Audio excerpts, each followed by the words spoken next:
Shalom, selamat pagi anak-anak. Bagaimana kabarnya hari ini?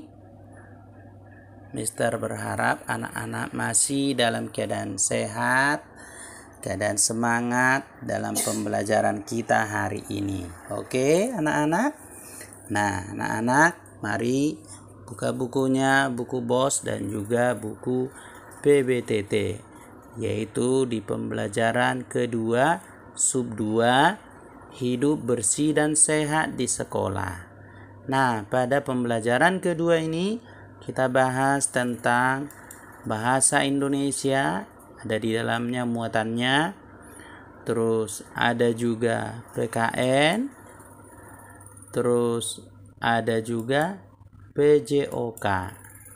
Ya, inilah yang termuat di dalam pembelajaran kedua ini.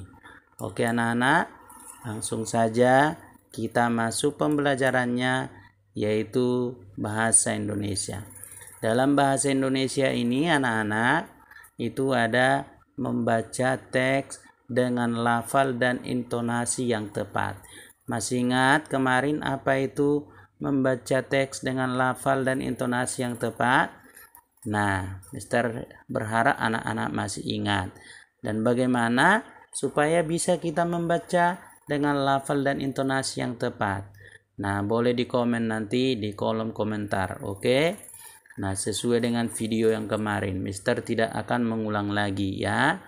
Nah, kalian baca di buku BOS-nya tentang membaca lafal intonasi yang tepat di buku BOS halaman 63 ini ya, yaitu halaman kelas yang bersih. Kalian baca. Nah, di situ dikatakan halaman kelasku bersih. Di halaman kelas tidak ada sampah berserakan. Semua siswa selalu membuang sampah ke tempat sampah. Di depan kelas disediakan keran air untuk mencuci tangan. Sebelum masuk kelas, semua siswa diwajibkan mencuci tangan. Di depan kelas juga ada taman bunga yang bersih. Rumput yang mengganggu selalu dibersihkan. Pot bunga juga tersusun rapi. Halaman kelasku kini terlihat indah. Halaman kelas yang bersih baik dijadikan tempat berolahraga. Misalnya saja senam dan latihan keseimbangan. Olahraga baik untuk kesehatan. Siapa yang rajin berolahraga akan terhindar dari berbagai bentuk penyakit.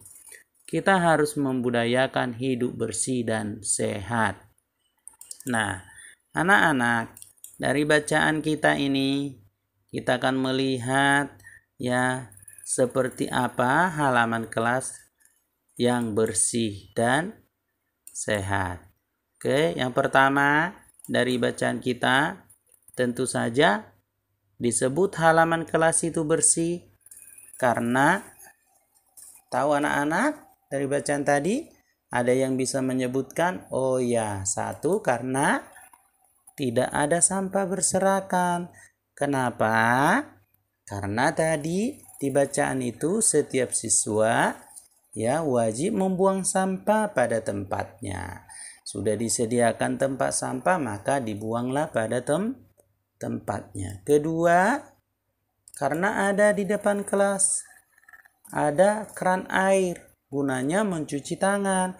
Habis istirahat, pegangan apa-apa kan kotor, maka perlu dicuci tangannya ya sebelum masuk ke kelas. Yang berikutnya, anak-anak terdapat taman bunga. Nah, taman bunganya juga ya indah, rapi. Bunga-bunga yang di pot disusun rapi, disirami setiap pagi, dan juga rumput yang tumbuh dibersihkan, sehingga membuat suasana belajar menjadi suasana tertib, suasana menyenangkan. Oke, itulah yang kita dapat lihat dari isi bacaan, yaitu membaca dengan lafal dan intonasi yang tepat. Berikutnya anak-anak, kita akan lihat yaitu tugas buku BOS halaman 63. Anak-anak boleh perhatikan itu, amati, lalu anak-anak isi di PS-nya. Oke, kita masuk ke buku PBTT, yaitu membuat kalimat pujian. Nah, disuruh anak-anak di situ mengamati gambar. Nah, seperti apa itu kalimat pujian?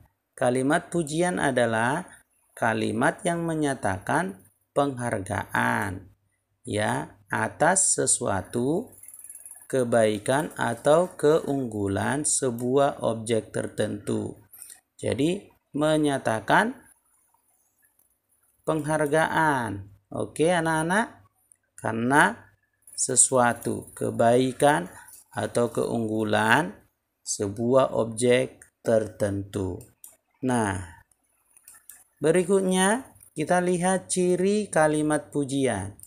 Nah, seperti apa ciri kalimat pujian? Tentu saja yang pertama harus menggunakan kalimat positif. Kedua, menjelaskan kelebihan atau keunggulan karya. Yang berikutnya terdapat saran dan alasan. Terus kalimat pujian juga harus sesuai fakta, opini dan jujur apa adanya. Terus membuat orang yang dipuji merasa senang, bangga, dan termotivasi. Ada perasaan senang. Pasti anak-anak senang dipuji, iya kan? Nah, itulah yang disebut kalimat pujian. Nah, contoh kalimat pujian yang berdasarkan buku PBTT halaman 27, di mana di situ gambarnya tentang apa itu anak-anak bisa tahu? Bisa melihat tentang apa itu gambarnya di halaman 27? Oh iya, yaitu tentang kerja piket, melaksanakan tugas kerja piket membersihkan ruangan kelas.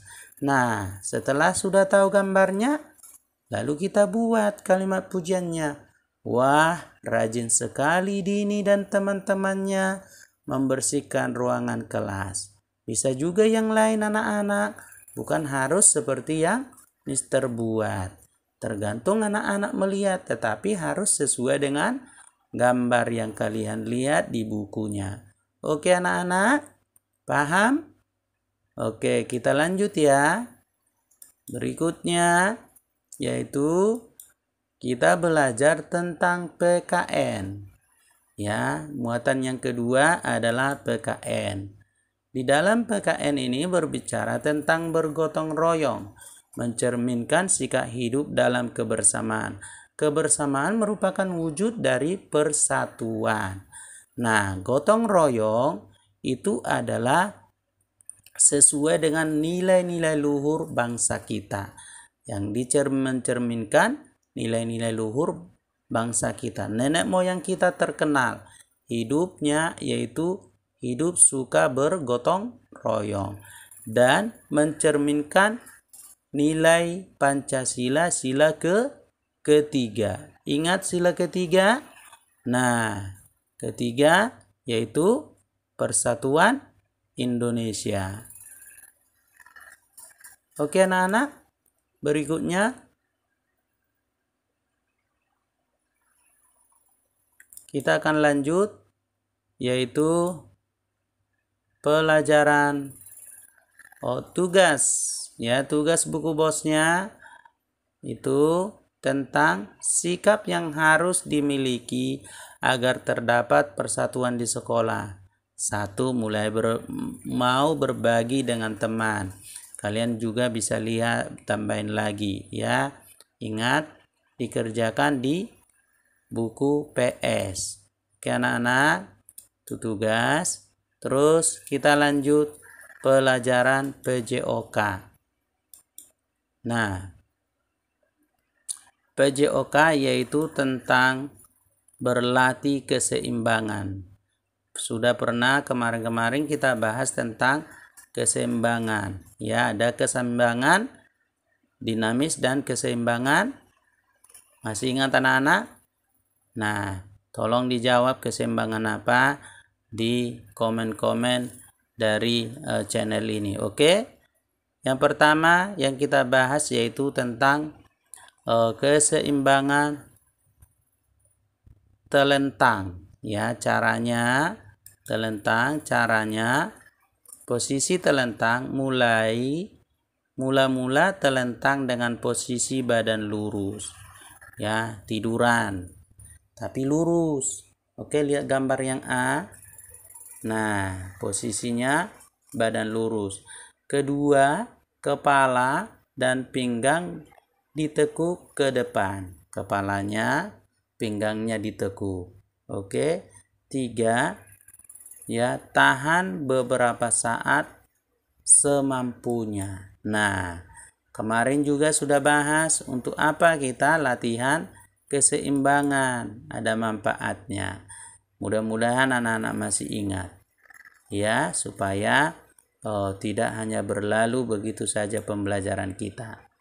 Oke, kita lanjut anak-anak. Yaitu posisi tadi posisi telentang, sekarang posisi miring.